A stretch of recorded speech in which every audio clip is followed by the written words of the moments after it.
कार्यक्रम के प्रायोजक हैं कमला पसंद, स्वाद में हमेशा 2 कदम आगे।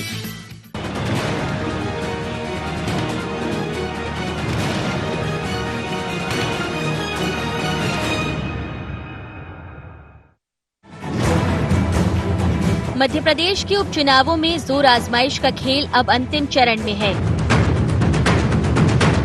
चुनाव प्रचार पूरे शबाब पर है। नेताओं के बयान भी सियासी ऊंचाइयां छू रहे हैं। प्रदेश में चुनाव प्रचार थमने में अब सिर्फ 4 दिन का समय ही बचा है। ऐसे में भाजपा ने 28 विधानसभा सीटों के लिए अलग अलग 28 संकल्प पत्र जारी कर दिए। भाजपा इसे विकास का रोड मैप बता रही है और दावा कर रही है कि पार्टी जो भी संकल्प लेती है उसे पूरा करती है। भारतीय जनता पार्टी जो संकल्प लेती है वो पूरा करती है, चाहे वो राज्य का हो चाहे केंद्र का हो। हमारे संकल्प पत्र में जो बातें होती हैं हम पूरी करते हैं। मध्य प्रदेश के अंदर हमने कहा था कि 4,000 रुपए और डालेंगे किसान कल्याण के, जो 6,000 थे अब 10,000 हुए। संकल्प लिया, पूरा किया। 1 रुपया किलो गेहूं चावल नमक कहा था, पूरा किया। ये संकल्प हमारे लिए धर्म ग्रंथ जैसा है। भाजपा ने अपने इन 28 संकल्प पत्रों के जरिए उपचुनाव वाले 28 क्षेत्रों के विकास का खाका तैयार किया है। इसके अलावा उसने इन संकल्प पत्रों में पिछले 15 साल के कामों का जिक्र करते हुए शिवराज सरकार के 7 महीनों की उपलब्धियां और विधानसभा क्षेत्र के विकास की योजनाओं का भी संकल्प लिया। भाजपा के संकल्प पत्र का जवाब कांग्रेस ने आरोप पत्र जारी कर दिया। कांग्रेस कार्यालय में कांग्रेस नेताओं ने आरोप पत्र जारी करते हुए भाजपा सरकार पर कई गंभीर आरोप भी लगा दिए। हमारा आरोप है कांग्रेस पार्टी का, भारतीय जनता पार्टी की ये षड्यंत्र कूटरचित सरकार जो बनी है उसका एक ही उद्देश्य है, घोटाला। संकल्प, वचन और आरोप के बीच ये सियासी लड़ाई जनता की अदालत में है। राजनेताओं के आरोप और क्षेत्र के विकास के दावों के बीच मतदाता ही निर्णायक है। ऐसे में सियासत के इन पत्रों का मतदाता पर कितना असर होता है, ये तो अब चुनाव के नतीजे ही बताएंगे। Bureau report, IND 24।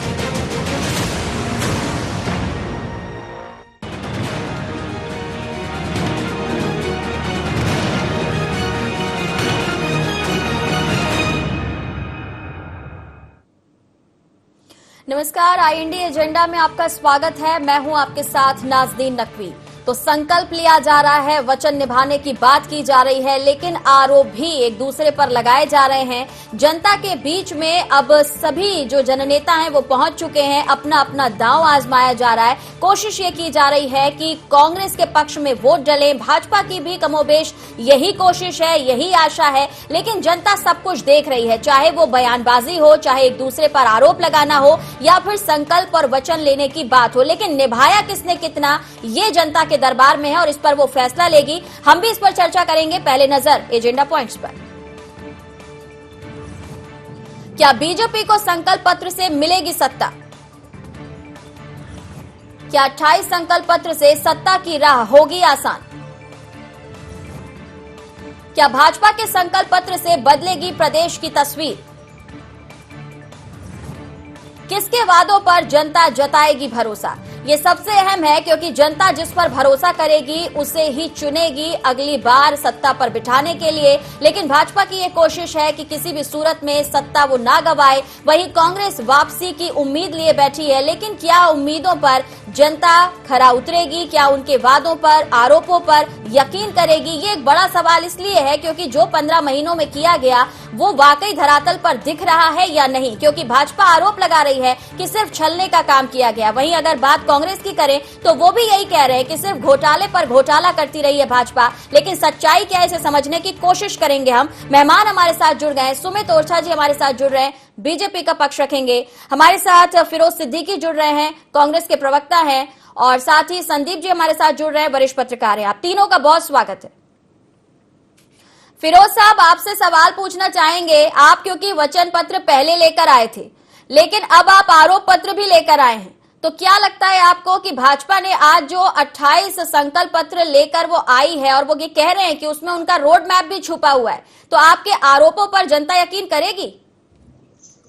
ऐसा है कि भारतीय जनता पार्टी का जो संकल्प पत्र है, वो संकल्प पत्र मात्र जो है इसलिए लाई है भारतीय जनता पार्टी की उनको उनकी जमीन खिसकती दिख रही है। अब 4 दिन का, जैसा कि आपको सबको पता है कि 4 दिन का मात्र बचा हुआ है प्रचार, ये कैसे वहां घर घर तक पहुंचाएंगे, ये जनता के बीच लेके कैसे जाएंगे? दृष्टि पत्र जो था, दृष्टि पत्र के बिंदु ही बता देते कि जो 2018 में इन्होंने दिए थे, घोटाले किए 7 महीने 17 घोटाले इस सरकार ने। अभी एक पेस्टिसाइड का घोटाला और कर दिया, एबीसीएल कंपनी को दे दिया, बिना टेंडर के दे दिया। तो ये इस तरीके से भारतीय जनता पार्टी मात्र जो है लोगों को अपने मतलब जिसको कहते हैं बुझी हुई सिगड़ी में हवा देने की कोशिश कर रही है कि किसी तरीके से अंगारे जो है जल जाए, लेकिन ऐसा कुछ होने वाला नहीं है।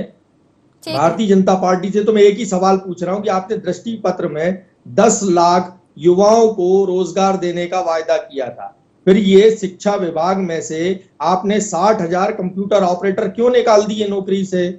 आपने अभी तक ये भर्तियां क्यों नहीं की? बेचारे जो शिक्षक ग्रेड 1, ग्रेड 2, ग्रेड 3 है, पटवारी है, इनकी भर्ती, इनकी ज्वाइनिंग क्यों नहीं की गई सरकार के द्वारा? फिरोज साहब, एक सवाल आपसे, जब भाजपा अपना संकल्प पत्र लेकर आती है तो आपको ये लग रहा है कि बचे 4 दिनों में जनता तक वो संकल्प पत्र कैसे पहुंचेगा? तो आपको यकीन है कि बचे 4 दिनों में आपका आरोप पत्र पढ़ लेगी जनता, वो समझ जाएगी?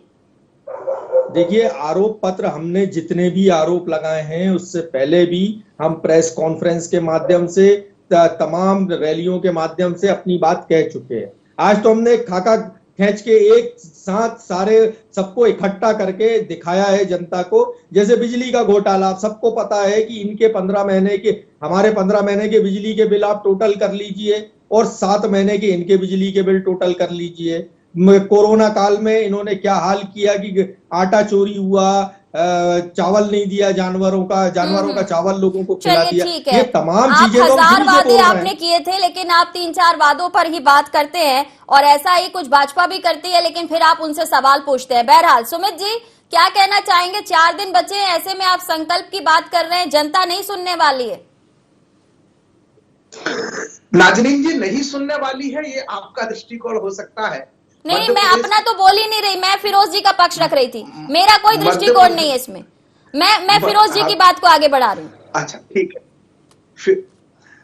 मध्य प्रदेश के अंदर जनता हमारी विगत कई वर्षों से सुन रही है और अब कांग्रेस के 15 महीने का जो कुशासन जनता ने, एक वर्ग खड़ा हुआ था जो इसने कांग्रेस का कुशासन जब था तब वो बहुत छोटा था, वयस्क नहीं था, उसका बचपना था।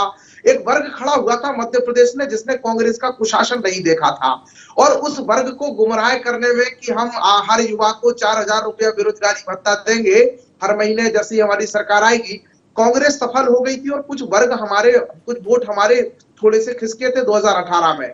लेकिन इसके बाद 15 महीने का कांग्रेस का कुशासन देखने के बाद आज मध्य प्रदेश की जनता ने लोकसभा चुनाव में भी अपनी भूल सुधारी थी और इस चुनाव में भी 28 के 28 उपचुनाव में कांग्रेस अगर आगे जगह अपनी जमानत भी बचा लेगी, जब भी बात होती है आप ये कहते हैं कि वो जो युवा वर्ग था उसने कांग्रेस का कुशासन नहीं देखा था, तो क्या वो युवा वर्ग को बरगलाने में कांग्रेस सफल हो गई थी या वो युवा वर्ग नासमझ था, उसे नहीं समझ आया कि कौन सही है कौन गलत है?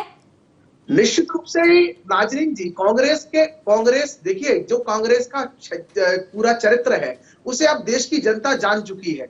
ये कोशिश करते हैं कि देश की जनता शिक्षित ना हो पाए, देश की जनता जागरूक ना हो पाए। एक लंबे समय तक उन्होंने कोशिश की, इसके सहारे उन्होंने देश में सरकार चलाते रहे। देश जागरूक हुआ, कांग्रेस को नकार दिया।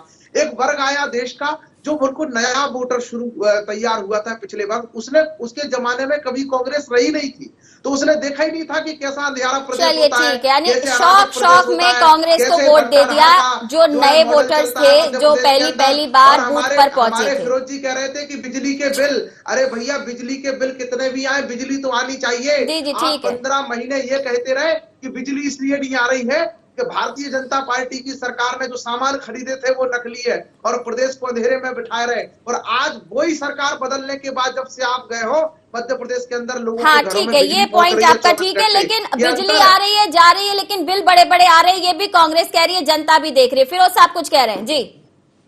बिल तो स्थगित कर दिए सरकार ने। तो क्या हुआ, ये 60,000 कंप्यूटर ऑपरेटरों को क्यों नौकरी से निकाल दिया? आप तो 10 लाख रोजगार देने का अरे भैया में वायदा किए स्वप्न थे। देख रहा हूं, अभी कौन से ऑपरेटर निकाल दिए? अरे पटवारियों की इनको सब भर्ती इनको हम बता करके गए दीजिए, हैं, पुलिस वालों इनको की तो भर्ती सत्ता ही हम सत्ता करके दिख गए रही हैं, है। शिक्षकों की परीक्षा हमने आयोजित की है, उनको नियुक्ति पत्र भी हम दे रहे हैं। तुम किस दुनिया में भैया जीते हो? सवा साल सरकार दे रहे हो? सवा लोगों कहाँ को दे भी रहे हो नौकरियां भाई? दी गई हो, चलो तो सवा नाज़रीन जी लोगों के बता नाम देंगे बताओ ना। आपको। चलिए ठीक इनकी है, आंखें ठीक खोल है, दीजिए। थोड़ा सा निष्पक्ष और इनकी टिप्पणी आंखें के खोल लिए दीजिए। संदीप जी का रुख कर लेते हैं। संदीप जी, एक तो ये कहना कि युवा वोटर ने देखा नहीं था कि कांग्रेस का कैसा शासन काल है, इसलिए उन्होंने कांग्रेस को मौका दे दिया। तो अब मौका देने के लिए ऐसा तो है नहीं कि वहां पर सिर्फ कांग्रेस और भाजपा ही थे, और भी अन्य दल थे, तो ये कहना कहां तक आपको जायज लगता है? दूसरा, अगर बिजली बिल की बात हो रही है तो ये बात सही है कि कांग्रेस के शासन काल में बिजली बिल कम हुए, ये भी आरोप ठीक है कि कुछ गड़बड़ी, कुछ प्रोडक्ट खरीदी की बात जो थी वो कांग्रेस कहती रही, तो ऐसे में जनता कैसे देखेगी? देखिए नाजी जी, जो बात सुमित ओरछा ने कही है वो थोड़ा सा अपच टाइप की है, हम कहें तो। क्योंकि हम ये कह दें कि वो वोटर नादान था, ये थोड़ा सा बात जमती नहीं है। ये वोटर की योग्यता पे भी कहीं ना कहीं सवाल उठाने वाली बात है।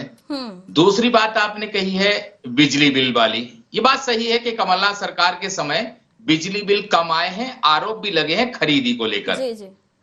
लेकिन जब हम आते हैं बात वचन पत्र की, संकल्प पत्र की और आरोप की, तो राजनीतिक दल जो भी सत्ता में होता है, सत्ता में आना चाहता है, वो जनता से वादे तो करता है और वादे वो करेगा भी कि हम जब सत्ता में आएंगे तो हम किस तरह से काम करेंगे, हम सत्ता में थे तो हमने क्या काम किया था।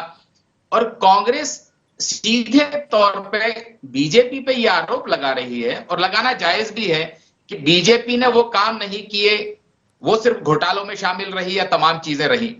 अब जनता को यह तय करना है कि दोनों में से बात किसकी सही है, क्योंकि मतदाता तो तौलेगा ना दोनों राजनीतिक दलों को, दोनों राजनीतिक दलों की बात को, और जो तस्वीर सामने आएगी वो वास्तविक तौर पे चुनाव के नतीजों से ही सामने आएगी। इसलिए नतीजों से पहले आंकलन भी है जो वोटर कर रहा है, और युवा तो सब कुछ देख रहा है और समझ भी रहा है, आंकलन भी कर रहा है। इस पर सुमित जी से प्रतिक्रिया लेंगे कि क्या वाकई युवा वोटर जो है वो नासमझ है या उसे आसानी से बरगलाया जा सकता है। बने रहिए हमारे साथ।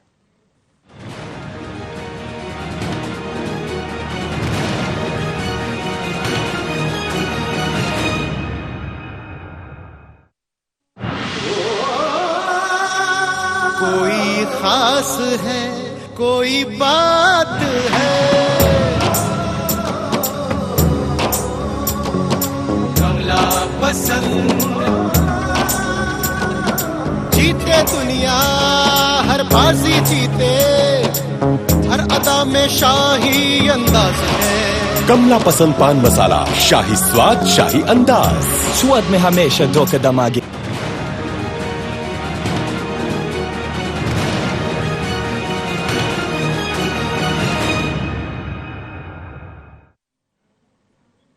ब्रेक के बाद एक बार फिर से स्वागत है। बात कर रहे हैं संकल्प वर्सेस आरोप की, जहां भाजपा संकल्प लेकर आगे बढ़ रही है, वहीं कांग्रेस भी आरोप लगाती हुई नजर आ रही है। सुमित जी, क्या कहना चाहेंगे आप? जिस तरीके से पौराणिक जी भी कह रहे हैं कि वोटर्स को लेकर भी कहीं ना कहीं आप शक शुबे में हैं, सवाल खड़े कर रहे हैं उन पर भी। नाजनीन जी, वोटर को लेकर के कोई भी बात नहीं कही गई है। लोकतंत्र में वोटर के पास ये मजबूरी होती है, वोटर के पास ये स्थितियां होती हैं कि सभी राजनीतिक दल अपना अपना वचन पत्र, अपना अपना संकल्प देते हैं। भारतीय जनता पार्टी ने मध्य प्रदेश और देश की जनता का भरोसा जीता है, इसलिए उत्तरोत्तर हम प्रगति कर रहे हैं, उत्तरोत्तर हमारे वोट बैंक, हमारा जनाधार बढ़ रहा है और कांग्रेस का कम हो रहा है। 2018 में भी हम कांग्रेस से ज्यादा वोट लेकर के मत लेकर के आए हैं, लेकिन मध्य प्रदेश की जनता को कांग्रेस ने गंगा जल उठाकर के झूठ बोला। तो निश्चित रूप ठीक है, चलिए लौटूंगी आपके पास। फिरोज साहब, भाजपा आगे बढ़ रही है, इसके लिए उनके पास अगर देखा जाए जनता के पास ऑप्शन नहीं है, या जनता की मजबूरी है, या फिर आपकी कमजोरी है, आपके संगठन की कमजोरी है? समझने की आवश्यकता है। ठीक है, ठीक देखिए है, ना लौट किसी संगठन, देखिए किसी ना संगठन की कमजोरी है, ना किसी किसी और बात की कमजोरी है। ठीक है, ये जो है, अगर ये ऐसे ही जीत रहे होते तो हर स्टेट में तो ये विधायक खरीद रहे हैं। पीएम केयर फंड का उपयोग जो है ये विधायक खरीदने में करते हैं। अब ये इस हद तक गिर आया है कि ये अगर जीत रहे होते तो ये काय को एक विधायक राहुल लोधी को खरीद के ले जाते। तो ये जगह जगह राहुल लोधी को, ये विधायकों को खरीद के इनकी सरकार बन रही है। ये सब बातें करते हैं, ये सही। अरे मैं तो कह रहा हूँ खुला आरोप है 55 करोड़ में बिका है।